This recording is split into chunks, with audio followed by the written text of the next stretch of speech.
আমাদের যে ক্লাস 8-এর যে প্রথম চ্যাপ্টার আছে সেটা হচ্ছে বল ও চাপ।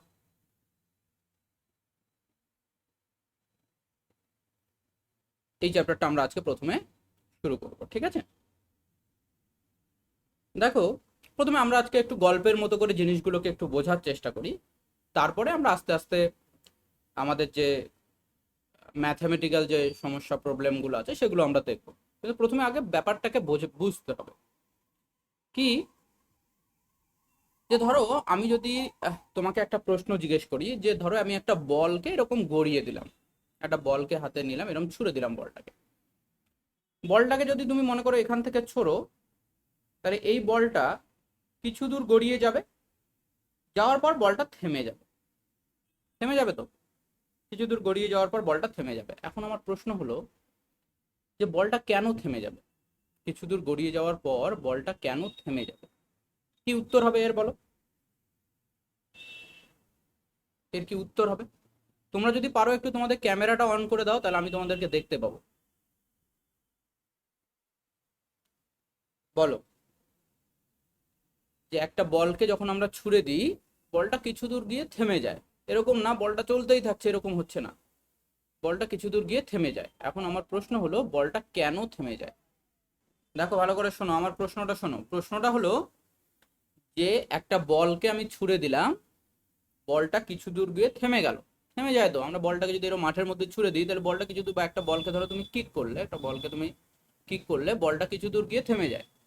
প্রশ্ন হলো বলটা কেন থেমে যায়?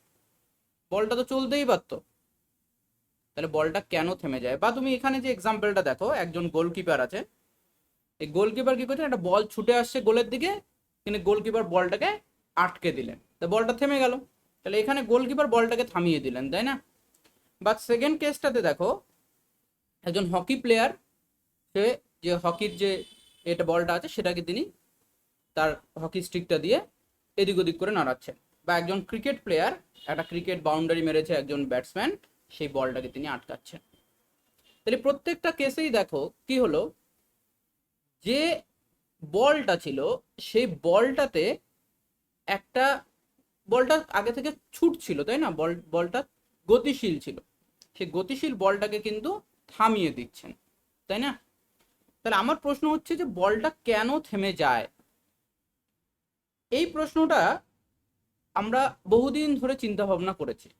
একজন দার্শনিক ছিলেন যার নাম হচ্ছে অ্যারিস্টটল। অ্যারিস্টটল বলছিলেন যে এই কোনো একটা গতিশীল বস্তু, সেটা একটা বল যেমন এখানে, সেটা কিছু দূর গিয়ে থেমে যায় কারণ সে ক্লান্ত হয়ে পড়ে। কি বলেছিলেন? কারণ বস্তুটা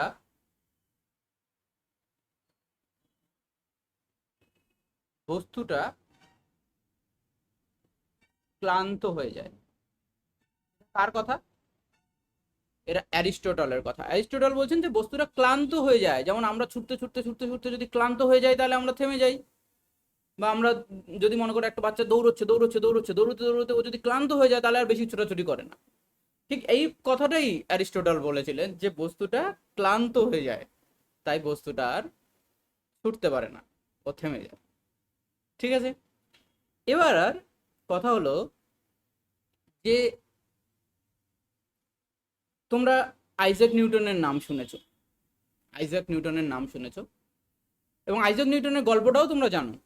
কিরকম গল্প ছিল আইজ্যাক নিউটনের? যে আইজ্যাক নিউটন একটা আপেলকে একটা গাছ থেকে নিচে পড়তে দেখেছিলেন, তাই না? একটা আপেলকে গাছ থেকে নিচে পড়তে দেখেছিলেন, দেখে তিনি সেখান থেকে বিভিন্ন ল ট এইসব আবিষ্কার করেছিলেন, যেগুলো তোমরা পড়েছো আগে। এখন কথা হচ্ছে যে মনে করো আমাদের যে পৃথিবী আছে, তাহলে আমরা কোনো বস্তুকে উপরের দিকে ছুড়ে দিলে সে বস্তুটা আবার পৃথিবীতে এসে পড়ে, তাই না? দেখো ভালো করে চিন্তা করে, ধরো তুমি যদি, এটা যদি তোমার ধরো ঘর হয়, এটা যদি তোমার বাড়ি হয় মনে করো, তাহলে এখান থেকে তুমি একটা বস্তুকে কি করছো, তুমি একটা বস্তুকে উপরের দিকে ছুড়ে দিচ্ছ। তুমি একটা ঢিল নিয়ে উপরের দিকে ছুটছো, একটা ক্রিকেট বল নিয়ে উপরের দিকে ছুটে দিচ্ছ, তাহলে বলটা কিছুক্ষণ পর গিয়ে আবার নিচে নেমে আসে। তো এই এই এই এই যে বলটা উপরে ছুড়ে দিলাম, বলটা আবার নিচে নেমে এলো, এই জায়গাটাকে কি করে ব্যাখ্যা করবে, কেন নিচে নেমে আসে? কেন বলটা উপরের দিকে ছুড়ে দিলাম, উপরের দিকেই কেন চলে যায় না? উপরে তো ফাঁকা জায়গা আছে, এত উপরের দিকে চলে যায় না কেন, নিচের দিকে কেন নেমে আসে? তো একই জায়গায় অ্যারিস্টটল আবার বললেন যে বস্তুটা পৃথিবীটাকে ভালোবাসে, ওই জন্য পৃথিবীটা ছেড়েও চলে যেতে চায় না। কথাটা বুঝতে পেরেছি কি বলছি আমি?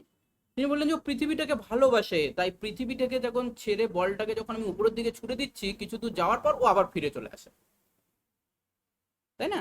তোমাকে যদি বলা হয় বাড়ি থেকে তুমি কিছুদিন দূরে গিয়ে থাকো, মামা বাড়িতে গিয়ে থাকো, মামা বাড়িতে কিছুদিন থাকার পর তুমি আবার বাড়ি চলে আসবে, কেন? বাড়ির প্রতি তোমার একটা টান আছে। তাহলে সেইটাই তিনি বললেন যে পৃথিবীর প্রতি যে কোনো বস্তু বা বল, যেটা আমরা এখানে উদাহরণ হিসেবে নিচ্ছি, তার একটা টান আছে পৃথিবীর দিকে। ওই জন্য বস্তুটাকে যখন আমরা ছুড়ে দিচ্ছি উপরের দিকে, ও পৃথিবীর টানে আবার পৃথিবীতে ফিরে আসছে।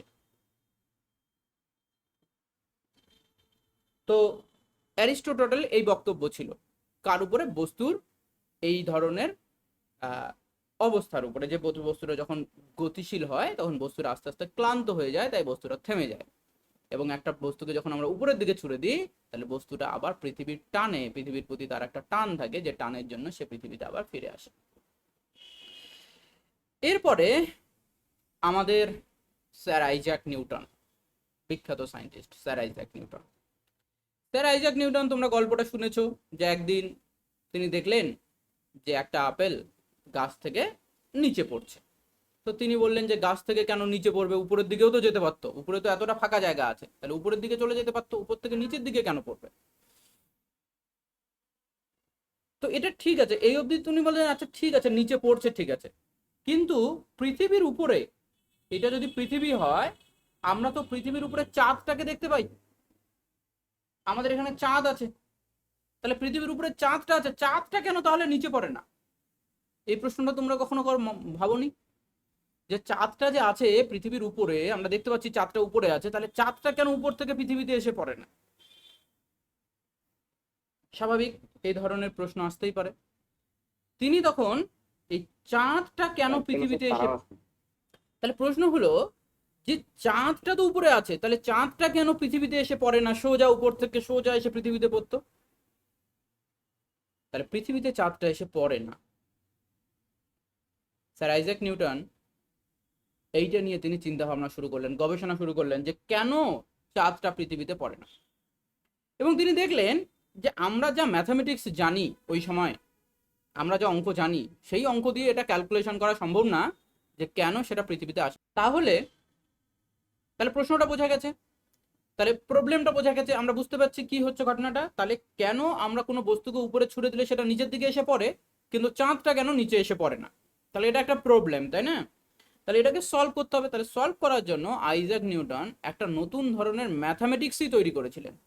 তিনি দেখেছিলেন যে আমাদের যা ম্যাথামেটিক্স আমরা জানি, সেই ম্যাথামেটিক্সের উপর বেস করে এইটার ক্যালকুলেশন করা সম্ভব নয়।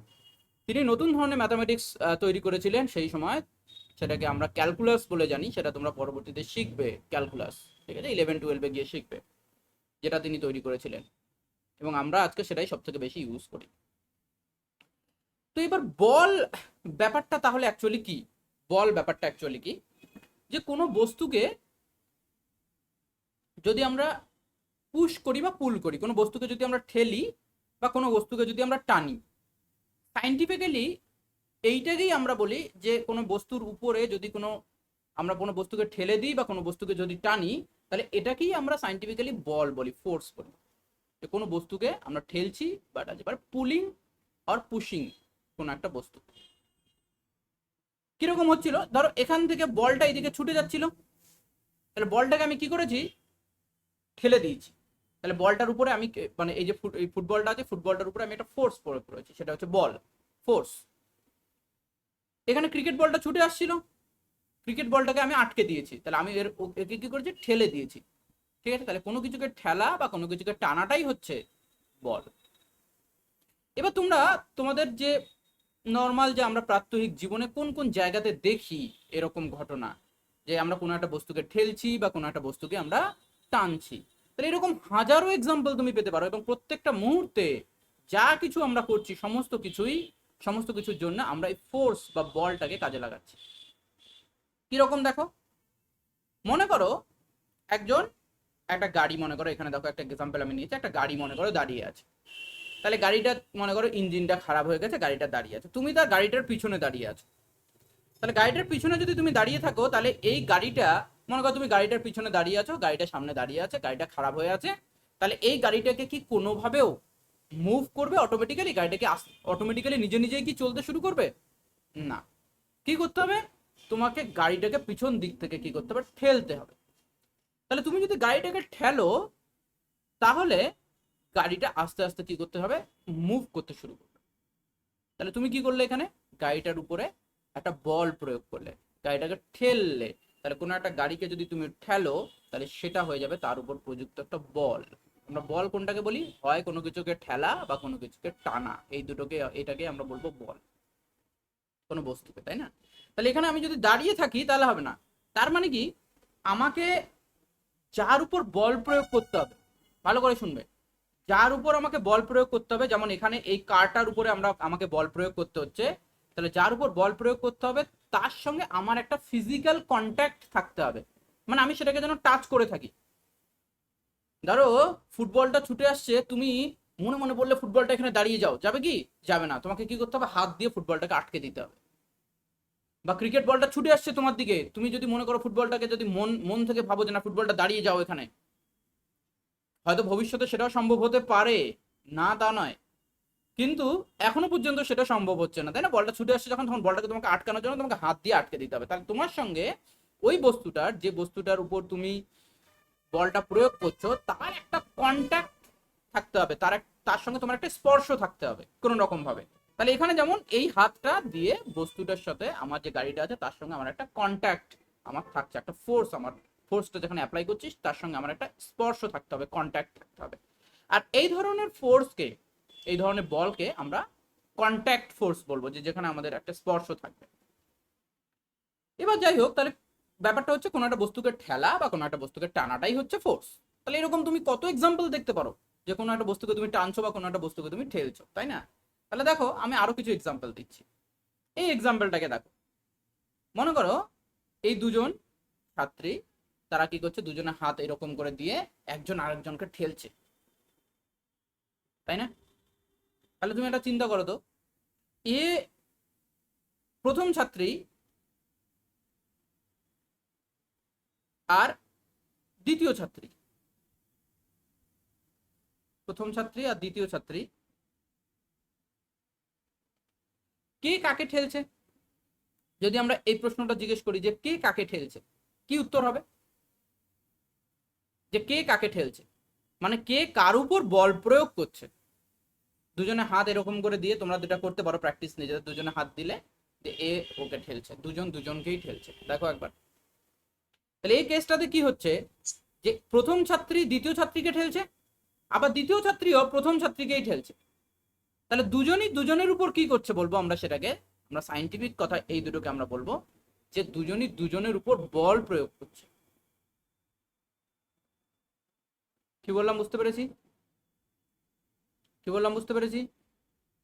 দেখো আচ্ছা। আবার এই কেসটাতে দেখো, দুজন কি করছে? ধরো দুজনে হাত ধরে টানছে দুজন দুজনকে। তুমি ধরো তোমার একটা বন্ধুর সঙ্গে তুমি ঝগড়া করছো, একটা বই নিয়ে টানাটানি করছো, একটা খাতা নিয়ে একটা পেন্সিল নিয়ে টানাটানি করছো, দুজনে দুজন দুজনে টানছো। তার মানে কি, এইখানে এরা দুজন দুদিকে টানছে, তার মানে দুজনই দুজনের ওই দুজনের প্রতি একটা বল প্রয়োগ করছে। যে বলটা কার দিকে? সে টানছে অন্যজনকে, তার মানে এই প্রথম জন দ্বিতীয় জনকে টানছে, দ্বিতীয় জন প্রথম জনকে টানছে। তাহলে এই যে টানাটানি বা ঠেলাঠেলি, যাই বলো না কেন, এগুলোই হচ্ছে বল।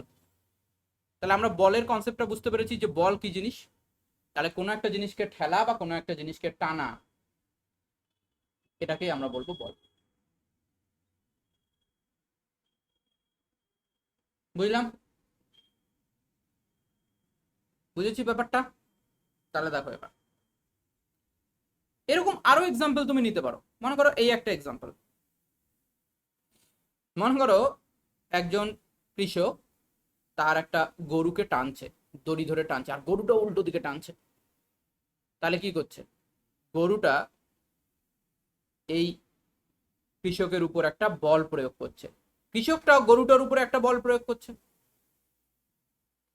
এবং তুমি একটা জিনিস খেয়াল করো, যদি এরকম হয় যে গরুটা বেশি জোরে টানছে, মানে গরুটা বেশি বল প্রয়োগ করে টানছে, তাহলে এই যে আমাদের যে কৃষক আছেন তিনি কোন দিকে যাবেন? গরুটার দিকে।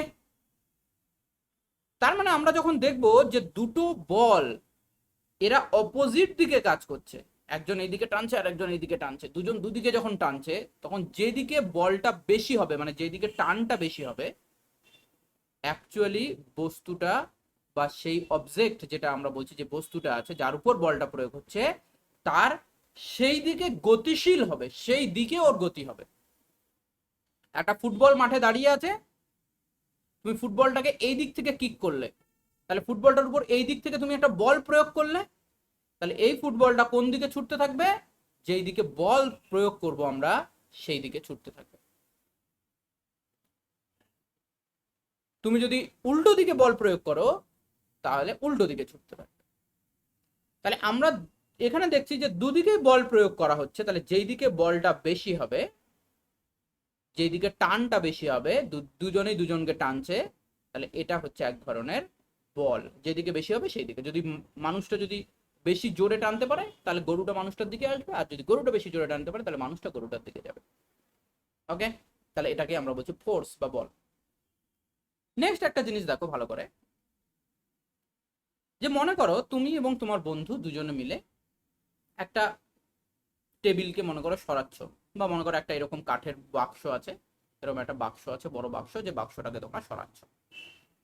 তাহলে এরকম করতে পারো যে তোমরা দুজনে, এক নম্বর কেসটাতে দেখো তোমরা দুজনে একদিক থেকে বস্তুটার উপর ঠেলছো, তাহলে বস্তুটা, এই যে বাক্সটা আছে, বাক্সটা এই দিকে মুভ করবে, এই দিকে যাবে। তোমরা যদি বস্তুটাকে এদিক থেকে দুজনে মিলে ঠেলো তাহলে বস্তুটা এই দিকে যাবে, এইদিকে মুভ করতে থাকবে।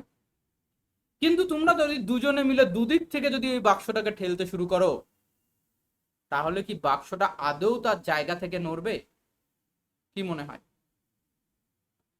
দুজনেই দুদিক থেকে ঠেলা শুরু করছো, তাহলে আদৌ কি বস্তুটা ওই জায়গা থেকে সরবে? তাহলে আমরা বলছি যে কোনো একটা বস্তুর উপর যে তুমি বল প্রয়োগ, সেই বলটার একটা দিক আছে। দিক আছে মানে তুমি এই দিক থেকে বল প্রয়োগ করছো, তাহলে তুমি যখন একটা দিক থেকে বল প্রয়োগ করবে, তখন বস্তুটা যদি এই দিক থেকে বল প্রয়োগ করো তাহলে বস্তুটা অপোজিট দিকে যেতে থাকবে। কিন্তু বস্তুটাকে যদি তুমি বোথ দিক, এই দিক থেকে এবং এই দিক থেকে, দুই দিক থেকেই যদি তুমি বল প্রয়োগ করো বস্তুটার উপরে, তাহলে বস্তুটা কি হবে বলো? এক জায়গাতেই দাঁড়িয়ে থাকবে। তোমরা দুজন দুই দিক থেকে ঠেলছো, তাহলে বস্তুটা কিন্তু ওই জায়গা থেকে নড়বে না। কেন? কারণ এর উপর যে বল প্রযুক্ত হচ্ছে এই বস্তুটার উপরে, এই বলটা দুদিক থেকে সমান, এবং দুদিক থেকে সমান হলে একটা আর একটা বিপরীত দিক থেকে হচ্ছে, তাহলে বস্তুটার উপর যে নেট ফোর্স হবে, যেটা মানে ওর উপর যেটা টোটাল ফোর্সটা হবে দুদিক থেকে অ্যাপ্লাই করার পরে, সেটা হবে শূন্য। দুদিক থেকে কোনো আসছে সমানভাবে, যেটা আলটিমেটলি বস্তুটার কোনো গতি আমরা দেখতে পাবো না, বস্তুটা কোনো দিকেও গতিশীল হবে না। ঠিক আছে, তাহলে এটা একটা, যে অপোজিট ডিরেকশনে, বিপরীত দিক থেকে বল প্রয়োগ করলে আমরা দেখবো যে বিপরীত দিক থেকে যদি সমান বল প্রয়োগ করা হয় তাহলে এই বাক্সটা গতিশীল হবে না। কিন্তু যদি আমরা দুজনে একদিক থেকে প্রয়োগ করি তাহলে এই বাক্সটা গতিশীল হবে। তাহলে এটাও আমরা বলতে পারি যে এটাও হচ্ছে বল। আবার দেখো, এইরকম তো তোমরা খেলেছো তাই না, দড়ি টানাটানি খেলা। তাহলে এখানেও তোমরা দেখো দুদিক থেকে দুদল ছাত্রছাত্রী তারা একটা দড়ি টানাটানি খেলা খেলছে। তাহলে আমরা এখানে একটা দাগ দিয়ে রেখেছি এবং এখানে আমাদের মার্কটা আছে। তাহলে তোমরা দেখো, যদি দুদিকে সমানভাবে টানা হয়, যদি দুদিকে সমানভাবে টানে, তাহলে কোনো দিকেও কি আমাদের এই যে যে মার্কটা আছে, যে রুমালটা আমরা এখানে বেঁধে রেখেছি, এই রুমালটা কি কোনো দিকেও সরবে? কোনো দিকেও সরবে না, যতক্ষণ না পর্যন্ত কোনো এক দল বেশি জোরে টানে, মানে বেশি জোরে ফোর্স দেয়। যদি কোনো এক দল জোরে ফোর্স দেয় তাহলে সেই দল কি করবে? বস্তুটাকে, মনে করো আমরা যদি দেখি যে ছাত্ররা যদি বেশি ফোর্স, বেশি বল দিয়ে যদি টানে, তাহলে এই যে যে রুমালটা আছে রুমালটা কিন্তু সেই দিকে সরে যাবে, মানে তারা জিতে যাবে, তাই না? তাহলে আমরা কি বলছি? তাহলে বক্তব্যটা বুঝতে পেরেছি। তাহলে আমরা বলছি যে বল এখানে দুদিকে কাজ করছে। তাহলে এবার এই দুটো বলের মধ্যে যে বলটা বেশি হবে বস্তুর মুভমেন্ট সেই দিকে হবে, বা বস্তুটা সেই দিকে গতিশীল হবে, যেই দিকে বেশি বল হবে সেই দিকে গতিশীল হবে। ঠিক আছে, যদি একই বস্তুর উপর একাধিক বল যদি একই সঙ্গে প্রযুক্ত। এটা দেখো,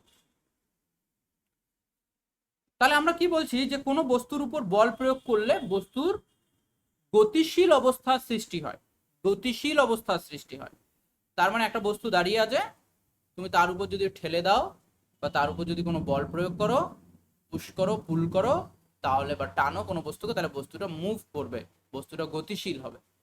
তাহলে ফর এক্সাম্পল মনে করো তুমি একটা ক্রিকেট বল নিলে, তুমি ক্রিকেট বলটাকে এরকম করে ছুঁড়ে দিলে, তাহলে ছুঁড়ে দিলে মানে কি, তুমি বলটার উপর, যে ক্রিকেট বলটা আছে তার উপর একটা ফোর্স প্রয়োগ করলে, একটা বল প্রয়োগ করলে, যার জন্য ওই যে বস্তুটা আছে ওই ক্রিকেট বলটা কিন্তু মুভ করতে শুরু করলো, গতিশীল হতে শুরু করলো। বা তোমরা এরকম এক্সাম্পল দেখতে পারো, তোমরা এরকম খেলেছো হয়তো, একটা টায়ার নিয়ে সেই টায়ারটার উপরে আমরা টায়ারটাকে গতিশীল করি। কিভাবে গতিশীল করি? আমরা এই লাঠিটা দিয়ে টায়ারটার গায়ে মারতে থাকি, তাই না, যে টায়ারটা গতিশীল হতে থাকে। তাহলে যত আমরা ওই ফোর্সটা অ্যাপ্লাই করতে থাকবো, ওই বলটাকে আমরা ঠেলবো, যেটাকে ঠেলাটাকে আমরা বলছি বল, তাহলে এখানে যে পুশটা আমরা করছি সেই পুশটার জন্য বস্তুটা কি হবে, গতিশীল হতে থাকবে। তাহলে কোনো বস্তুকে যদি আমরা পুশ করি বা পুল করি, মানে কোনো বস্তুকে যদি আমরা টানি বা ঠেলি, তাহলে বস্তুটার উপর গতিশীল অবস্থার সৃষ্টি হতে পারে। ঠিক আছে, দেখো কারো কোনো কোশ্চেন থাকলে বলো। বল কি জিনিস বুঝতে পেরেছি আমরা? বল কি জিনিস বুঝতে পেরেছি?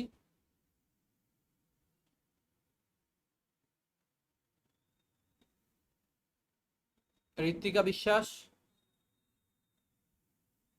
হ্যাঁ স্যার বলুন। ওকে, বুঝতে পেরেছি আমরা বল কি জিনিস। তাহলে বল হলো হ্যাঁ স্যার বুঝতে পেরেছি। কোনো বস্তুর উপর আমরা যদি কোনো গতিশীল অবস্থা সৃষ্টি করি, মানে বস্তুর উপর যদি পুশ করি বা অথবা পুল করি, টানি অথবা ঠেলি। এবার দেখো, মনে করো এবার এখানে একটা আমি এক্সাম্পল নিচ্ছি। মনে করো তুমি একটা বলকে ছুঁড়ে দিলে, তাহলে এখানে ধরো তুমি এখানে মনে করো একটা ফুটবল আছে, ফর এক্সাম্পল একটা ফুটবল আছে, ফুটবলটাকে তুমি এই দিক থেকে কিক করলে, তাহলে যখনই ফুটবলটাকে তুমি কিক করবে, ফুটবলটা কি হবে, এইদিকে ছুটতে থাকবে। এবার মনে করো এখানে আর একজন প্লেয়ার ছিল, তুমি একবার কিক করেছো, ধরো তোমার এখানে তোমার যে প্লেয়ার আছে, এখানে আর একজন প্লেয়ার আছে, সেই প্লেয়ার এই বলটা যেই এখানে পৌঁছলো, সেই বলটাকে আবার একটা কিক করলো, বলটা যেই এখানে পৌঁছলো সেই বলটাকে আবার এই দিকে কিক করলো। তাহলে দেখো তো বলটা আলটিমেটলি এই দিকে ছুটতে শুরু করবে। তাহলে আমি কি বলছি, যে কোনো একটা গতিশীল বস্তুটা ছুটছে, তার যে গতির যে দিক, সে যে দিকে ছুটছে সেই দিকের পরিবর্তন করতে গেলেও আমাকে একটা বল প্রয়োগ করতে হবে, না হলে দিকের পরিবর্তন হবে না। নাহলে বস্তুটা যেদিকে ছুটছিল সেই দিকে যাবে। যদি আমি এখানে যদি কোনো বল প্রয়োগ না করতাম, যদি এখান থেকে আমি বস্তুটাকে, এই ফুটবলটাকে যদি উল্টো দিকে কিক না করতাম, বা এই দিকে যদি আমি কিক না করতাম, তাহলে এই বলটা কিন্তু সোজা এই দিকে বেরিয়ে যেত, সোজা চলে যেত। কিন্তু আমরা ওই বলটাকে উল্টো দিকে কিক করেছি। তার মানে কি, কোনো একটা গতিশীল বস্তুকে, সেই গতিশীল বস্তুটার যে গতির যে দিক, সেটাকেও যদি আমাকে চেঞ্জ করতে হয়, সেই গতির দিকটাকেও যদি আমাকে চেঞ্জ করতে হয়, তাহলে কিন্তু কোনো বস্তুর উপরে আমাকে কিন্তু বল প্রয়োগ করতে হবে, কোনো বস্তুর উপরে আমাকে কিন্তু বল প্রয়োগ করতে হবে। এখানে যেমন একটা এক্সাম্পল নিয়েছে, মনে করো তুমি একটা বলকে, একটা একটা ছোট বলকে তুমি এইদিকে ছুঁড়ে দিলে, ছুঁড়ে দেওয়ার পর তুমি হঠাৎ করে সামনে একটা স্কেল ধরলে, তাহলে বলটা যেদিক থেকে আসছে মনে করো এইদিকে ছুঁড়ে দিলে, দিয়ে সামনে একটা যদি তুমি স্কেল দিয়ে দাও, তাহলে কি হবে, স্কেলের উপর বলটা লেগে আবার উল্টো দিকে ঘুরে যাবে। বা তুমি একটা দেয়ালে একটা ক্রিকেট বলকে ছুঁড়ে দিলে, তাহলে যেই একটা দেয়ালে গিয়ে আঘাত করবে বলটা, তাই বলটার সাথে সাথে উল্টো দিকে ছুটে যাবে। তার মানেটা কি, তার মানেটা ওই দেয়ালটা বা এখানে যে স্কেলটা আছে, সেই স্কেলটা কি করছে, এর উপর একটা উল্টো দিকে বল প্রয়োগ করছে। তাহলে আমরা বলবো যে কোনো গতিশীল বস্তু যদি গতির দিক আমাদেরকে পরিবর্তন করতে হয় যে কোন দিকে যাবে, এটা যদি এটা স্কেলটা না থাকতো সোজা এই দিকে বেরিয়ে যেত, কিন্তু স্কেলটা থাকার জন্য ওর দিকটা পরিবর্তন হয়েছে। তাহলে দিক পরিবর্তন করতে গেলেও তোমাকে বস্তুটার উপর কোনো পুল বা পুশ, কোনো বস্তুটার উপর তোমাকে ঠেলতে হবে, অথবা বস্তুটাকে তোমাকে কোনো না কোনো দিকে টানতে হবে, তবেই কোনো একটা বস্তুর উপরে তুমি গতিশীল বস্তুর দিক পরিবর্তন করতে পারবে। ওকে, নেক্সট দেখো, কোনো একটা বস্তুর উপর বল প্রয়োগ করে আমরা সেই বস্তুর আকৃতিও চেঞ্জ করে দিতে পারি। আমরা আকৃতি চেঞ্জ করে দিতে পারি। তোমরা ময়দা মেখেছো কখনো, আটা ময়দা, তাহলে তুমি দেখবে তুমি যত ময়দাটার উপর চাপ দেবে, মানে তুমি ঠেলবে যত, ঠেলাটা এক ধরনের কি, এক ধরনের বল। তুমি ময়দাটাকে ঠেলছো, তাহলে মানে কি, তার সাইজটাতে কি হবে, ছোট হয়ে যাবে, তাই না? তুমি একটা রাবার স্প্রিং, একটা রাবার নিয়েছো একটা, এই রাবারটাকে ধরে যত তুমি টানবে, তাই না, তাহলে যত টানবে তত এটা লম্বা হবে, তাই না? তাহলে তত লম্বা হবে, তার মানে কি, তুমি ওর শেপটাকে চেঞ্জ করে দিচ্ছ। কিভাবে কিভাবে তুমি শেপ চেঞ্জ করছো? টানছো অথবা ঠেলছো। তাহলে এই টানা অথবা ঠেলাটাকেই তো আমরা বলি বল। তাহলে কোনো বস্তুর উপর বল প্রয়োগ করে সেই বস্তুর আকৃতিটাকে তুমি চেঞ্জ করে দিতে পারো, তার আকারটাকে তুমি চেঞ্জ করে দিতে পারো যদি কোনো বস্তুর উপর তুমি বল প্রয়োগ করো, তাহলে এটাও সম্ভব। তাহলে এখানে তুমি গতিশীল, সেইভাবে তুমি গতিশীল অবস্থার সৃষ্টি করছো না। তুমি এরকম করছো না যে একটা ক্রিকেট বলকে যেমন তুমি ছুড়ে দিচ্ছ সেটা গতিশীল অবস্থা হচ্ছে, সেরকম এখানে তুমি করছো না। এখানে তুমি একটা রাবার ব্যান্ডকে এরকম টানছো, তাহলে রাবার ব্যান্ডটাকে যখন তুমি টানবে তখন রাবার ব্যান্ডটা লম্বা হয়ে যাবে, তার মানে তার তুমি দৈর্ঘ্যটার পরিবর্তন করছো। তাহলে এখানে আমরা কি করছি, বস্তুর আকৃতি চেঞ্জ করছি। তাহলে বল প্রয়োগ করে কোনো বস্তুর আমরা আকৃতিও চেঞ্জ করতে পারি। তাহলে এটাও হতে পারে বলের একটা প্রভাব, তাই না, কোনো বস্তুর উপরে। তাহলে আমরা কি কি শিখলাম দেখো, বল হচ্ছে কোনো বস্তুর উপরে আমরা যদি কোনো টানা বা ঠেলা এই ঘটনাটাকে ঘটাই তাহলে সেটাকে আমরা বল বলবো। বলের মাধ্যমে আমরা কোনো বস্তু যদি স্থির অবস্থায় থাকে তাকে আমরা গতিশীল করতে পারি। বলের মাধ্যমে কোনো গতিশীল বস্তুকে আমরা স্থির করতে পারি, তাই না? কোনো একটা বল ছুটে আসছে, তুমি সেটাকে ক্যাচ করে নিলে, তার মানে এখানে তুমি একটা বল প্রয়োগ করলে বস্তুটাকে ঠেলে দিলে উল্টো দিকে, যেন বস্তুটা তোমার হাতে আটকে গেল বা থেমে গেল, তাহলে কোনো গতিশীল বস্তুকে থামাতে পারি। কোনো গতিশীল বস্তুর আমরা দিক পরিবর্তন করতে পারি। একটা বল ছুটে আসছে তোমার দিকে, তুমি উল্টো দিকে কিক করে দিলে, বলটার গতি চেঞ্জ হয়ে গেল, গতি যে দিক তার সেটা চেঞ্জ হয়ে গেল, তার মানে কোনো গতিশীল বস্তুর আমরা দিক পরিবর্তন করতে পারি। আর 4 নম্বর হচ্ছে কোনো বস্তুর আকৃতিও আমরা পরিবর্তন করতে পারি ইউজিং বল বা ফোর্স। ফোর্স আমরা ইউজ করে কোনো বস্তুর এই ঘটনাগুলোকে আমরা ঘটাতে পারি। এই অবধি সবাই বুঝতে পেরেছি?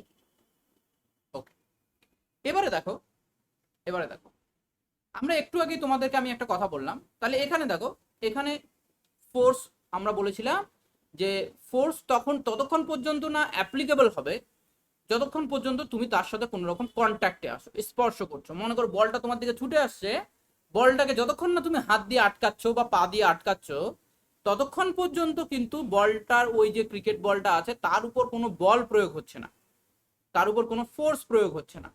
তোমার দিকে কোনো একটা বস্তু ছুটে আসছে, তুমি সেটাকে যতক্ষণ না আটকাচ্ছ হাত দিয়ে বা যতক্ষণ পর্যন্ত না তুমি তাকে স্পর্শ করছো ততক্ষণ পর্যন্ত কিন্তু তার উপর কোনো বল প্রয়োগ হচ্ছে না, তাই না?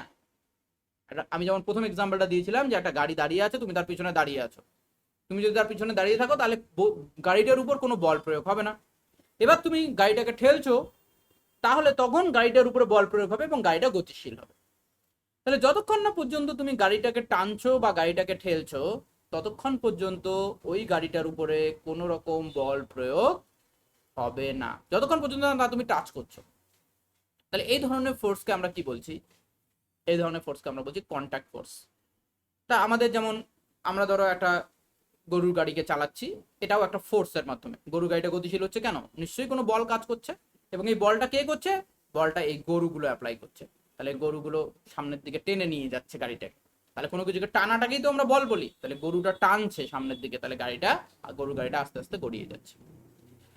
এবার প্রশ্ন হচ্ছে যে এই সমস্ত বলের বাদ দিয়েও আমাদের কাছে আরো অনেক ধরনের বল আছে।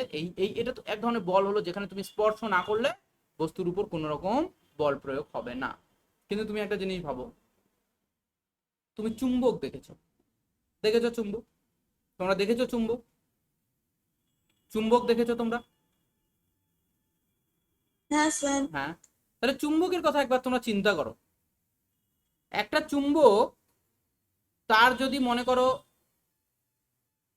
তুমি দুটো অপোজিট প্রান্তকে কাছাকাছি নিয়ে আসো, মনে করো চুম্বকটাকে কাছাকাছি নিয়ে এসেছো, তাহলে একটা চুম্বক আর একটা চুম্বককে তো নিজের দিকে টানবে, টানবে না? যদি অপোজিট পোলটাকে একসঙ্গে তুমি কাছাকাছি নিয়ে আসো, তাহলে একটা আরেকটাকে নিজের দিকে টানে, হঠাৎ করে দেখবে হঠাৎ করে এসে একটা আরেকটার সঙ্গে অ্যাটাচ হয়ে যায়, তাহলে একটা আরেকটাকে টানছে।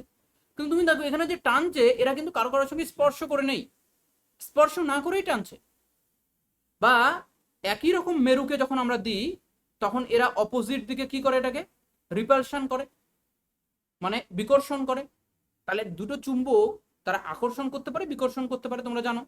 তাহলে চুম্বকের মধ্যে ধর দুটো চুম্বককে কাছাকাছি কাছাকাছি নিয়ে আসছো, হঠাৎ করে তারা দুজন একটা আরেকটাকে অ্যাট্রাক্ট করে নিল, আকর্ষণ করে নিল। তাহলে এখানে তুমি একটা জিনিস ভেবে দেখো, আমাকে বলো, এখানে তো তুমি কোনো টাচ করছো না, স্পর্শ ছাড়াই তো এখানে বলটা কাজ করছে। বল মানে তো টানা অথবা ঠেলা। তাহলে এখানে স্পর্শ না করেই তুমি ওই অন্য চুম্বকের যে টুকরোটা আছে, সেই চুম্বকের টুকরোটাকে টানছো এই চুম্বকটা দিয়ে, অথবা এই চুম্বকটা দিয়ে ঠেলছো, স্পর্শ না করেই। এইটা একটা স্ট্রেঞ্জ ব্যাপার হয়ে গেল না? আগের বলের গুলোর থেকে তো এটা আলাদা রকম হয়ে গেল। আগের বলগুলো কি ছিল? আগের বলগুলো খুবই সহজ ছিল, কি যে কোনো বস্তুকে ঠেলছি বা টানছি, সেটাকে আমি দেখবো, বলটাকে কোনো একটা বস্তুর উপর বল প্রয়োগ করবো, তাহলে বস্তুটাকে টাচ করে তার উপর বল প্রয়োগ করবো। কিন্তু এখানে টাচ না করেই কাজ হচ্ছে, বল প্রয়োগ করা যাচ্ছে। তাহলে এই ধরনের বলকে আমরা ম্যাগনেটিক ফোর্স বলবো বা চুম্বকীয় বল বলবো, ঠিক আছে না? তাহলে এই বলটা কিরকম, একটা স্পর্শ ছাড়া হবে, স্পর্শবিহীন, কন্ট্যাক্টলেস ফোর্স, কোনো কন্ট্যাক্ট নেই একটা আরেকটার সঙ্গে, কোনো টাচ নেই, তারপরে আমরা এখানে একটা বল প্রয়োগ করতে পারছি, তাহলে এটা একটা হবে। তারপরে ধরো তুমি, আমি যেটা প্রথমের দিকে উদাহরণ দিচ্ছিলাম, যে মনে করো পৃথিবী আছে, মনে করো পৃথিবী আছে, তুমি একটা বস্তুকে উপরের দিকে ছুড়ে দিয়েছো, তাহলে উপরের দিকে যখন ছুড়ে দিচ্ছ, বস্তুটা উপরের দিকে ওঠার পরে বস্তুটা আবার ফিরে আসছে তো, তাহলে বস্তুটা নিচের দিকে কি করছে, টানছে তো কেউ। কিন্তু এই টানাটার মধ্যে কিন্তু দেখো কোনো রকম মানে কন্ট্যাক্ট নেই, যে টানছে, যে এই টানাটাতে কোনো রকম কন্ট্যাক্ট আছে, কোনো রকম কন্ট্যাক্ট নেই, তাই না? তাহলে এটাও এক ধরনের বল, যেটাকে আমরা অভিকর্ষজ বল বলবো, অভিকর্ষজ বল, ঠিক আছে না? তাহলে এটা হচ্ছে চুম্বকীয় বল।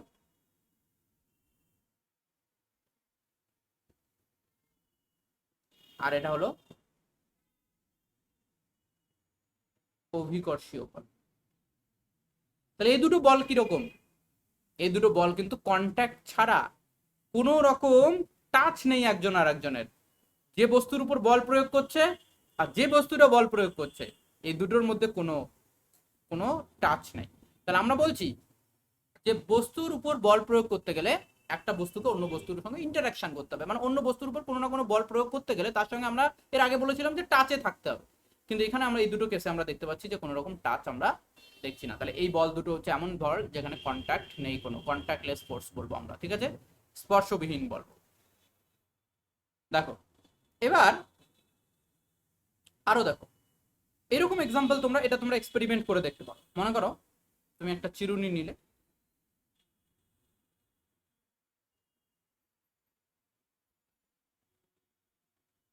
একটা চিরুনি নিলে, চিরুনিটাকে মাথার মধ্যে ভালো করে ঘষে ঘষে ঘষে ঘষে তুমি যদি কিছু কাগজের টুকরো নিচে নাও, মনে করো একটা প্লেটের মধ্যে নিচে তুমি কিছু কাগজের টুকরো নিলে,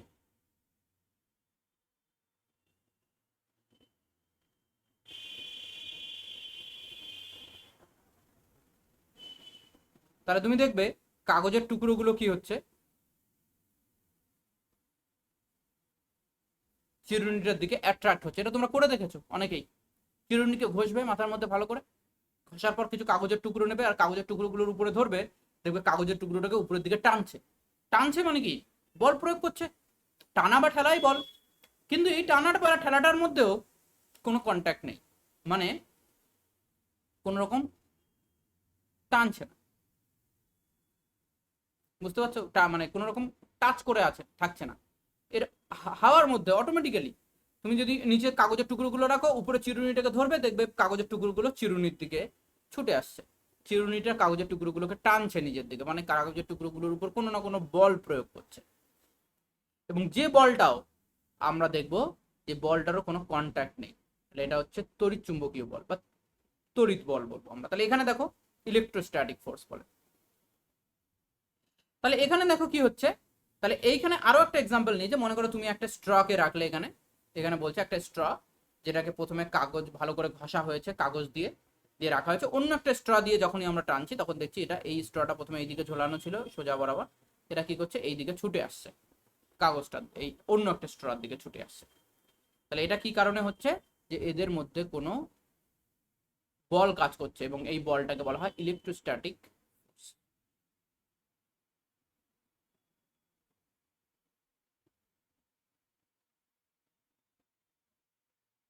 তাহলে কত রকমের বল আমরা দেখলাম, তাহলে ইলেকট্রোস্ট্যাটিক ফোর্স দেখলাম, তড়িৎ চুম্বকীয় বল, এইদিকে আমরা কি দেখলাম, অভিকর্ষজ বল বা গ্রাভিটেশনাল ফোর্স। আমরা ইংরেজি টার্মগুলো একটু একটু করে শিখবো, পরবর্তীতে আমাদের কাজে লাগবে। চুম্বকীয় বল যেটাকে আমরা বলি ম্যাগনেটিক ফোর্স,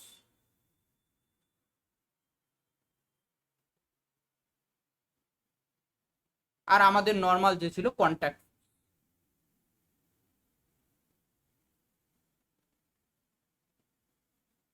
ঠিক আছে, তাহলে এই এতগুলো বল আমরা দেখতে পাবো। এবারে দেখো, তাহলে বল সম্পর্কে আশা করছি তোমরা আইডিয়াটা বুঝতে পেরেছো, যে কোন জিনিসটাকে আমরা বল বলছি এবং বল কত রকমের হতে পারে।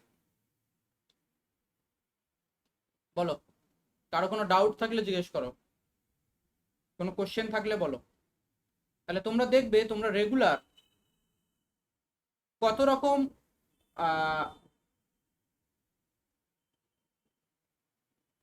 বল তোমরা দেখছো, কত রকম বল দেখছো, বা কখন কখন তোমরা বল অ্যাপ্লাই করছো। আমরা যখন কথা বলছি বা আমি যত হাত পা নড়াচ্ছি, এখানেও কিন্তু আমি বল প্রয়োগ করছি, কারণ আমি এই বস্তুটাকে, আমি হাতটাকে নড়াচ্ছি, তাই না? তাহলে আমি যদি কোনো কিছুকে নাড়াই, তাহলে সেটাও এক ধরনের বল প্রয়োগ করা হবে, যেখানে আমার পেশি বল প্রয়োগ করছে। ঠিক আছে না? তাহলে সেগুলোকে, এবারে আসো আর একটা জিনিস আমরা শিখি। তাহলে এটা গেল বল, তাহলে বল কি জিনিস আমরা বুঝেছি। এবার আমরা যেটা দেখবো সেটা হচ্ছে প্রেসার কি জিনিস, চাপ কি জিনিস। চাপ,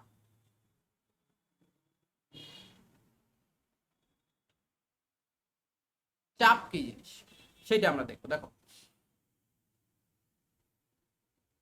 মনে করো আমি তোমাকে একটা পেরেক দিলাম আর একটা হাতুড়ি দিলাম, দিয়ে বললাম যে এই হচ্ছে কাঠের ব্লক আছে, তুমি এই কাঠের ব্লকটাতে ওই পেরেকটাকে পুঁতে দাও, কাঠের ব্লকটাতে তুমি পেরেকটাতে পুঁতে দাও।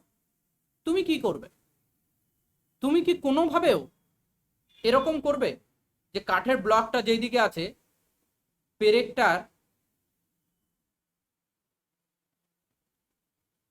যেটা হেড আছে, এটা মনে করো পেরেকটা, এই পেরেকটার যেটা হেড আছে, মানে এই যে মাথাটা যেটা এইটা, এই যে পেরেকটার যেটা হেড আছে, এই হেডটা, তুমি কি হেডটাকে নিচের দিকে করবে, করে উপর দিক থেকে হাতুড়ি মারবে, নাকি যেটা শার্প পয়েন্ট আছে, যেটা তীক্ষ্ণ পয়েন্ট আছে এই দিকটা, সেইটাকে নিচের দিকে করবে, দিয়ে তা উপরের দিকটাতে ব্রেক মারবে? কোনটা করবে?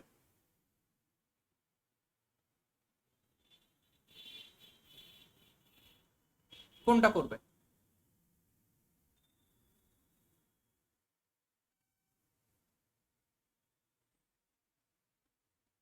বলো, এই পেরেকটাতে তুমি কোন দিকে মারবে হাতুড়িটা? এই দিকে হাতুড়িটা মারবে, এটা কাঠের ব্লক আছে, এই কাঠের ব্লকের উপর পেরেকটাকে তোমাকে পুঁততে হবে, তাহলে তুমি কোন দিকে মারবে? এখানে হাতুড়িটা মারবে না এই দিকে হাতুড়িটা মারবে? বলটা তুমি কোন দিকে প্রয়োগ করবে? স্যার 2 নম্বরটাতে। 2 নম্বরটাতে। কেন 1 নম্বরটাতে তুমি করবে না? কেন? তুমি তোমার কেন? কারণ 1 নম্বরটা তলাটা সমান, হ্যাঁ, আর 2 নম্বরটা দেখো তলাটা ছুচালো আছে, তাড়াতাড়ি সেই টেবিলটাতে যাবে। তাহলে এখানে একটা জিনিস আমাকে বুঝতে হবে, সেটা কি, ধরো আরো একটা আমি তোমাকে এক্সাম্পল দিচ্ছি, তাহলে এই এই জিনিসটা আমরা এখনই আসবো, ব্যাক করবো আবার, কেন আমরা উল্টোটা করলাম না, বা কেন উল্টোটা করলে আমাদের কাজ যেটা আমি করতে চাইছি সেটা সিদ্ধি হবে না, সেই কাজটা আমার হবে না। এর পিছনে সায়েন্স আছে। আমরা হয়তো ইন্টেনশনালি করি, আমরা হয়তো জানি হ্যাঁ এটা এইদিকে মারলে তবেই হবে, কিন্তু বিজ্ঞান এখানে কি বলে। আমি আরেকটা তোমাকে এক্সাম্পল দিচ্ছি।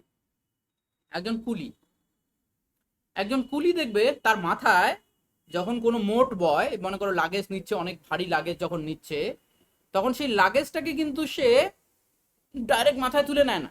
কি করে? মাথার মধ্যে প্রথমে একটা কাপড়কে জড়িয়ে নেয়, দেখবে এটা করে, তোমরা দেখেছো এটা, তাই না? একটা লাল কাপড়, এই যেমন এখানে একটা লাল কাপড় দেখো মাথার মধ্যে জড়িয়ে নিয়েছে। তাহলে এই লাল কাপড়টা মাথার মধ্যে জড়িয়ে নেওয়ার কারণ কি? লাল হতে হবে এরকম কোনো ব্যাপার নেই, কাপড় হলেই হবে। তাহলে এই লাল কাপড়টাকে মাথার মধ্যে জড়িয়ে নেওয়ার কারণ কি, এইটাও আমাদেরকে বুঝতে হবে, ভালো করে বুঝবে, ঠিক আছে? তাহলে এগুলো কিন্তু বিজ্ঞান, বিজ্ঞানে তোমাকে সমস্ত কিছু চিন্তা করতে হবে। তুমি এরকম না যে তুমি শুধু যা দেখছো নর্মাল দেখে যাচ্ছ, ভাত খেয়ে যাচ্ছ, ঘুমিয়ে যাচ্ছ, কোনো কিছু চিন্তা করছো না, এগুলো হবে না, তোমাকে চিন্তা করতে হবে সবসময় কেন হচ্ছে।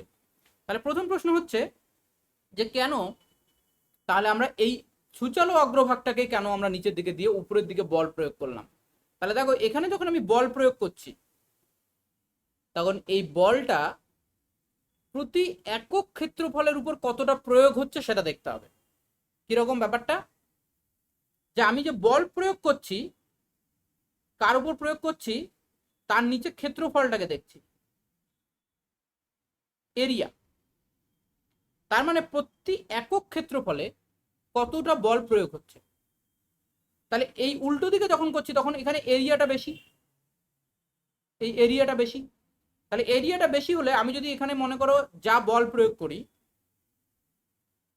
তাহলে এখানে যতটা ফোর্স আমি প্রয়োগ করব, আর এই ক্ষেত্রফলটা যদি এ হয়, মনে করো নিচের যে এ হয়, তাহলে এর উপর যে এফেক্টিভ মানে চাপ, যেটাকে আমরা চাপ বলছি, তাহলে চাপ মানে হলো যে বল যেটা প্রয়োগ করছি সেটা একক ক্ষেত্রফলের উপর কতটা প্রয়োগ হচ্ছে। তাহলে এখানে যখন এরিয়াটা বেশি হবে, এই এরিয়াটা যখন বেশি হবে তার মানে চাপটা কম হবে।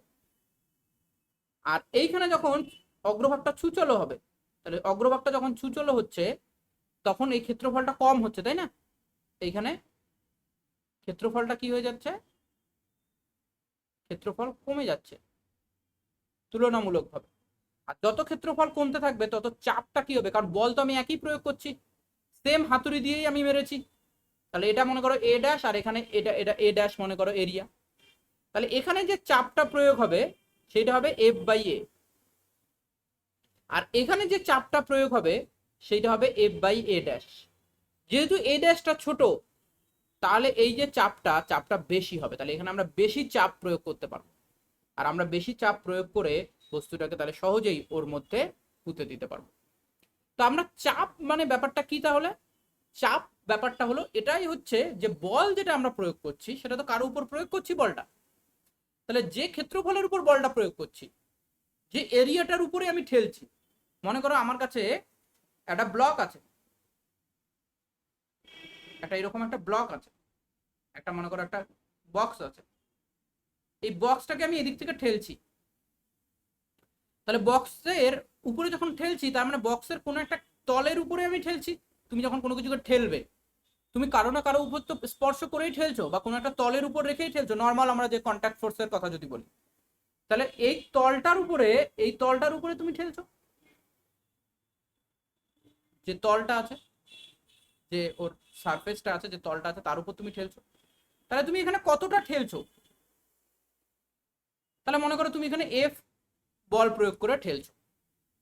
তাহলে এফ বল প্রয়োগ করে ঠেলার পরে তাহলে তুমি ওই প্রতি একক ক্ষেত্রফলের উপর, যত বড় ক্ষেত্রফল থাকবে তুমি ঠেলছো যে ফোর্স নিয়ে, প্রতি একক ক্ষেত্রফলের উপর যে বলটা তুমি প্রয়োগ করছো সেটাই চাপ। তার মানে এখানে ক্ষেত্রফল যদি এ হয় তাহলে তোমার চাপ হয়ে যাবে এফ বাই এ। যাই হোক, আমরা আরো ডিটেলস আসছি পরে, আমরা আবার ম্যাথামেটিক্স এর ব্যাপারগুলো পরে আসবো, আগে শুধু কনসেপ্ট গুলোকে শিখছি। তাহলে আমরা এখানে উল্টো দিকে করলাম না, কারণ উল্টো দিকে চাপ কম হবে আর এই দিকে চাপ বেশি হবে। সেকেন্ড এক্সাম্পলটাতে যেটা আমি বলেছিলাম যে একজন কুলি তার মাথায় একটা লাল কাপড় বেঁধে নিচ্ছে। কেন মাথার উপর লাল কাপড়টা বেঁধে নিচ্ছে? কারণ লাল কাপড়টা বেঁধে নিলে তিনি দেখছেন যে লাল কাপড়টা বাঁধার পরে, এই যে লাল কাপড়টা যখন বাঁধা হচ্ছে তখন ওর মাথার ক্ষেত্রফলটা বেড়ে যাচ্ছে। তাহলে মাথাটা এরকম ছিল প্রথমে,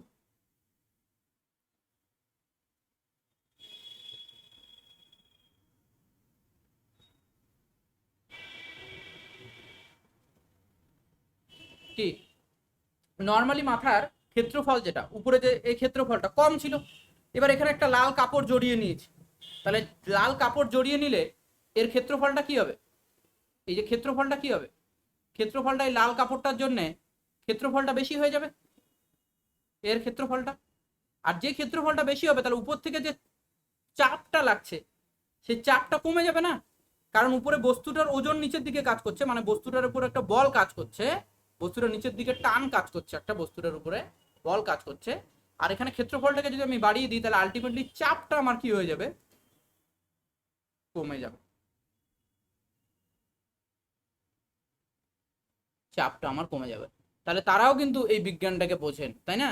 তাহলে যারা কুলি আছেন তারাও কিন্তু বিজ্ঞানটাকে বোঝেন, তাহলে তারাও কিন্তু এইভাবে তাহলে বস্তুটার উপরে চাপটা যেন তার মাথার উপরে কম চাপ যেন পড়ে, তার জন্য তিনি কিন্তু লাল কাপড়টা মাথার মধ্যে বেঁধে নিচ্ছেন।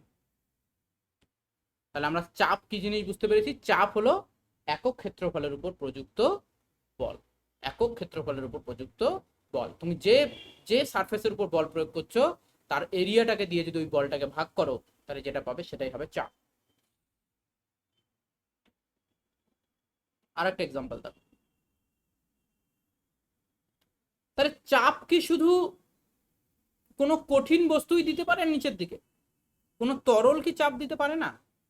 হ্যাঁ, তরলও চাপ দিতে পারে। তাহলে তরলের চাপটা কেমন? তরলও চাপ দিতে পারে কিরকম, মনে করো এইরকম একটা এক্সাম্পল নেওয়া যাক, এই এক্সাম্পল, এই দুটো এক্সাম্পল দেখবে, তুমি এটা বাড়িতে এক্সপেরিমেন্ট করে দেখতে পারো। কিরকম, যে তুমি একটা এরকম টিউব নেবে, যে কোনো একটা টিউব নেবে, এরকম একটা নল নেবে, নিয়ে সেখানে এত দূর অবধি মনে করো জল ভর্তি করা আছে, এখানে জল ভর্তি করা আছে, আর এইখানে নিচের দিকে একটা বেলুনকে রাখা আছে। তাহলে তুমি দেখবে যে বেলুনটা কতটা ফুলছে, মানে কতটা এক্সপ্যান্ড হচ্ছে বেলুনটা নিচের দিকে। এবার তুমি যদি সেম ওই নলটাতেই জলের উচ্চতাটাকে বাড়িয়ে দাও, মানে এখান থেকে যে উচ্চতাটা আছে এই উচ্চতাটাকে যদি বাড়িয়ে দাও এখানকার উচ্চতাটার চেয়ে,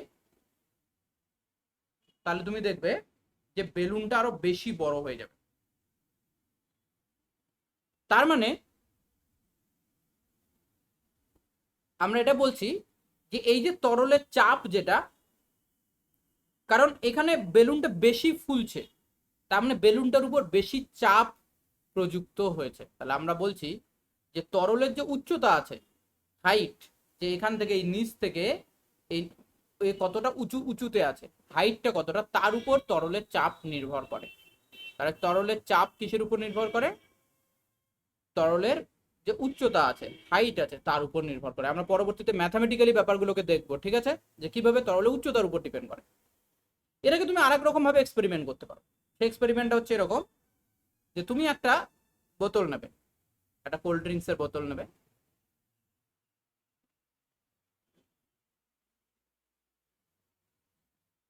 এরকম একটা কোল্ড ড্রিঙ্কসের বোতল নেবে, এটা এক্সপেরিমেন্ট করে দেখতে পারো।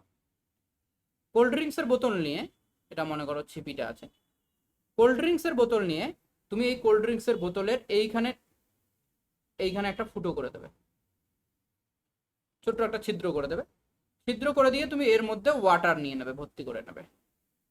চল, দেখ ফুটোটাকে যেই তুমি ওপেন করবে তুমি দেখবে কি এখান থেকে ওয়াটারটা কি হচ্ছে, এরকম দূরে গিয়ে পড়ছে। এটা তো তোমরা দেখেওছো তাই না, ওয়াটার দূরে গিয়ে পড়ছে কেন?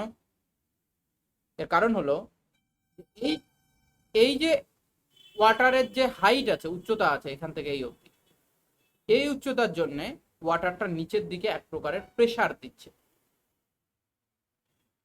এবং এই প্রেসার মানে কি, প্রেসার মানে সেখানে অবশ্যই একটা ফোর্স আছে, যে ফোর্সটা কি করছে এই জলটাকে বাইরে বেরিয়ে যেতে সাহায্য করছে, এটা প্রেসারের জন্য হচ্ছে, ঠিক আছে। তারপরে আবার দেখো, এইরকম এক্সপেরিমেন্ট করতে পারো, যে একটা ওয়াটার বটল নিলে, এখানে একটা নল লাগিয়ে এখানে একটা বেলুনকে তুমি যদি লাগিয়ে দাও, এক্স্যাক্টলি সেম জিনিসটাই তুমি অবজার্ভ করবে, যে লিকুইডটা উপরের দিক থেকে একটা প্রেসার নিচের দিকে দেবে, যে প্রেসারটা এই দিক থেকে এসে এই বেলুনটাকে ফুলিয়ে দেবে, বেলুনটা এক্সপ্যান্ড হয়ে যাবে। তাহলে এটা কিসের জন্য হচ্ছে, প্রেসারের জন্য। আবার এইটাও তুমি যেটা বললাম, এই এক্সপেরিমেন্টটাও তোমরা করে দেখতে পারো, যে একটা বেলুন নিলে, এই একটা বটল নিলে, যেখানে কয়েকটা ছিদ্র করে দিলে তোমরা দেখবে যে উপরের দিক থেকে যখন প্রেসারটা দিচ্ছি, তখন এই ছিদ্রটা যদি তুমি একই লাইনে করো, ভালো করে দেখবে, তুমি এখানে একটা লাইন টানবে প্রথমে, সেম একটা রাউন্ড রাউন্ড টানবে এবং ছিদ্রটা একই লাইনে হতে হবে, তাহলে দেখবে সবার থেকে সমান দূরে গিয়ে ওয়াটারটা পড়ছে। তাহলে এখান থেকে যত দূরে গিয়ে পড়ছে, এখান থেকেও তত দূরে গিয়ে পড়ছে, এখান থেকেও তত দূরে গিয়ে ওয়াটারটা পড়ছে। তাহলে এটা মানে আমরা বোঝাতে চাই যে এই লেয়ারে কোনো একটা পার্টিকুলার দূরত্ব, মানে এই উচ্চতাটার উপরেই তো ডিপেন্ড করে। তাহলে এই উচ্চতাটায় এই তিন জায়গাতে সমান প্রেসার অ্যাপ্লাই হচ্ছে, সমান প্রেসার অ্যাপ্লাই হচ্ছে তিন জায়গাতে। তাহলে সমান প্রেসার অ্যাপ্লাই হওয়ার জন্য আমরা দেখব যে এটা সমান দূরত্ব অতিক্রম করবে, সমান দূরত্বে গিয়ে পড়বে, দূরে গিয়ে পড়বে। তাহলে এটাও একটা আমরা এক্সপেরিমেন্ট করে দেখতে পারি। ঠিক আছে, এবার দেখো, আমরা যখন দাঁড়িয়ে আছি তখন আমাদের এই মাথার উপরে একটা প্রেসার পড়ছে। কিসের প্রেসার? আমার ঠিক মাথার উপরে যে বায়ু আছে, এই বায়ুগুলো তো নিচের দিকে চাপ দিচ্ছে, তাই না? তাহলে বায়ুগুলো তো একটা ফোর্স অ্যাপ্লাই করছে, এই ফোর্স অ্যাপ্লাই করছে। তাহলে এই চাপটা কতটা, যে আমার যে মাথার যে ক্ষেত্রফল আছে, এই যে ক্ষেত্রফলটা আছে আমার মাথার উপরে, এই ক্ষেত্রফলটা যদি আমি এ মনে করি, ক্ষেত্রফলটাকে যদি আমি এ মনে করি, এরিয়া, এ ফর এরিয়া, হ্যাঁ, তাহলে এটাকে যদি এ মনে করি ক্ষেত্রফলটাকে, এবং এর উপরে বায়ুমণ্ডলের এই যে বাতাসের যে পার্টিকেল গুলো আছে, বাতাসের বিভিন্ন যে গ্যাস আছে, নাইট্রোজেন, অক্সিজেন, তারা উপর দিক থেকে আমাকে যে ফোর্স দিচ্ছে সেটা মনে করলাম এফ। তাহলে আমি কি বলতে পারি যে আমার মাথার উপরে কতটা চাপ প্রয়োগ হচ্ছে? তাহলে আমার মাথার উপরে চাপ প্রয়োগ হচ্ছে এফ বাই এ, এতটা চাপ আমার মাথার উপরে প্রয়োগ হচ্ছে।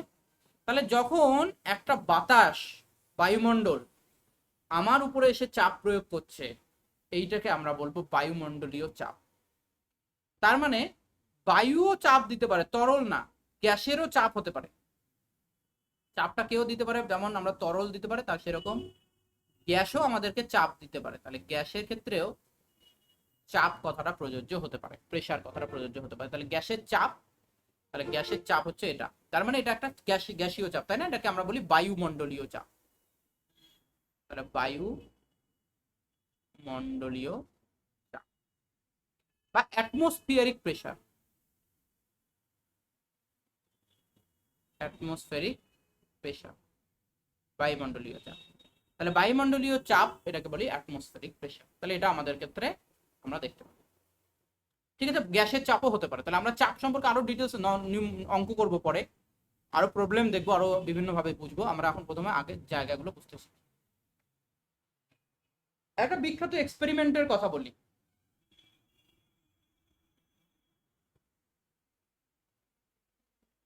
এই এক্সপেরিমেন্টটা করেছিলেন একজন জার্মান সায়েন্টিস্ট, যার নাম হচ্ছে অটো ভন গোরেইক। অটো ভন গোরেইক একজন জার্মান সায়েন্টিস্ট ছিলেন।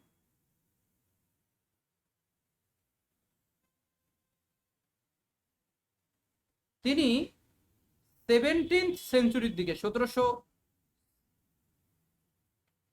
খ্রিস্টাব্দের দিকে, 17th সেঞ্চুরির দিকে তিনি একটা এক্সপেরিমেন্ট করলেন যে বায়ুর চাপটা কত স্ট্রং হতে পারে, কত ফোর্স স্ট্রংলি দিতে পারে। তো তিনি একটা কাজ করেছিলেন, সেটা হচ্ছে তিনি একটা এরকম হেমিস্ফিয়ার বানিয়েছিলেন। হেমিস্ফিয়ার মানে অর্ধগোলক। তিনি এরকম একটা গোলক বানিয়েছিলেন, তাহলে যার দুটো পার্ট আছে। ভালো করে দেখবে, আমি আগে ছবিটাকে তোমাদেরকে ভালো করে এঁকে দিচ্ছি।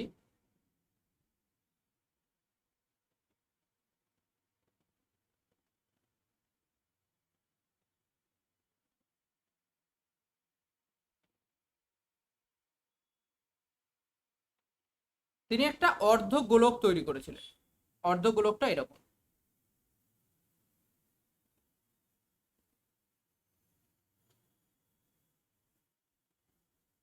মানে গোলক আছে, এর ভিতরটা ফাঁপা,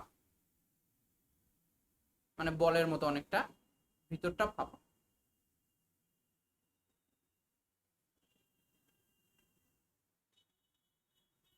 বুঝতে পেরেছো?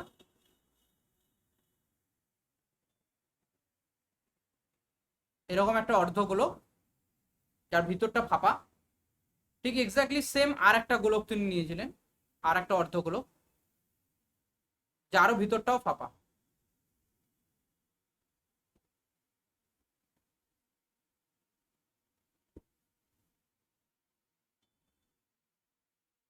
তাহলে তিনি দুটো অর্ধগোলককে নিয়ে, যে দুটো অর্ধগোলক দুটোই ফাঁপা ছিল ভিতরে, তিনি এক জায়গায় এরকম করে জুড়ে দিয়েছেন। তাহলে এটাকে আর এটাকে তিনি জুড়ে দিয়েছেন। তাহলে জুড়ে দিলে এরকম একটা গোলক হয়ে যাবে। দেখো এরকম একটা গোলক হয়ে যাবে, দুটোকে জুড়ে দিয়েছেন। এবং তিনি একটা যন্ত্র সেই সময় আবিষ্কার করে ফেলেছিলেন, যেখান থেকে কি হবে, এই গোলকের যে ভিতরে দুটো অর্ধগোলক আছে, তার যে ভিতরে যে ফাঁকা জায়গাটাতে আছে, এখানে তো কিছু গ্যাস আছে।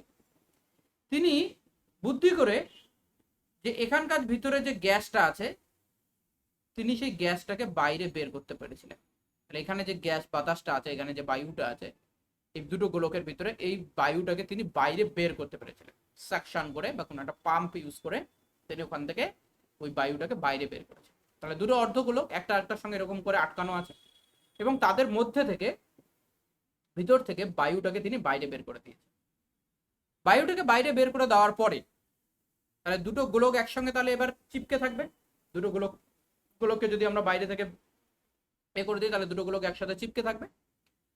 এবারে কি করলেন, এই দুদিকে চারটে চারটে করে ঘোড়া তিনি বেঁধে দিলেন গোলকটা দুদিকে। যে দুদিকে ঘোড়াগুলোকে চারটে চারটে ঘোড়া টেনেও এই গোলকটাকে আলাদা করতে পারলো না। এখান থেকে কি বোঝা যায়? এখান থেকে কি বোঝা যায়? এখান থেকে এই জিনিসটা তোমরা বুঝতে পারছো। দেখো কি, যে গোলকের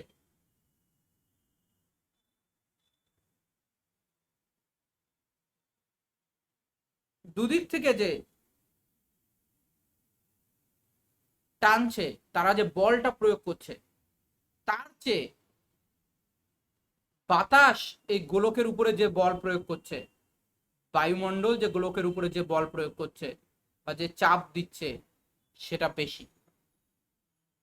তাই কিন্তু দুদিকে চারটে চারটে ঘোড়া টেনেও এই জিনিসটাকে কিন্তু আলাদা করা গেল না। তাহলে বায়ুমণ্ডলীয় চাপ সেটা এতটাই স্ট্রং হতে পারে, যে এতটাই শক্তিশালী হতে পারে বায়ুমণ্ডলীয় চাপ। ঠিক আছে? তাহলে এই জিনিসটা আমরা বুঝলাম। তাহলে আমরা বল কি জিনিস আর চাপ কি জিনিস, এই দুটোর বিভিন্ন এক্সাম্পল দেখে আমরা বুঝলাম এই দুটো জিনিস কি। নেক্সট দিন আমরা এর উপরে যে ম্যাথামেটিক্যালি জিনিসগুলোকে কি করে বোঝা যাবে সেই জিনিসটা আমরা দেখব। তাহলে আজকে আমরা এখানেই এন্ড করছি। নেক্সট ক্লাসে আমরা বাকি জিনিসটাকে আরো ডিটেলসে আলোচনা করব। বল সম্পর্কে আরো কিছু তথ্য, বল কি করে আমরা পরিমাপ করতে পারবো, বা এখান থেকে কি ধরনের প্রবলেম আমাদের কাছে আসতে পারে, সেই প্রবলেমগুলো আমরা আলোচনা করব। ওকে, থ্যাংক ইউ এভরিওয়ান।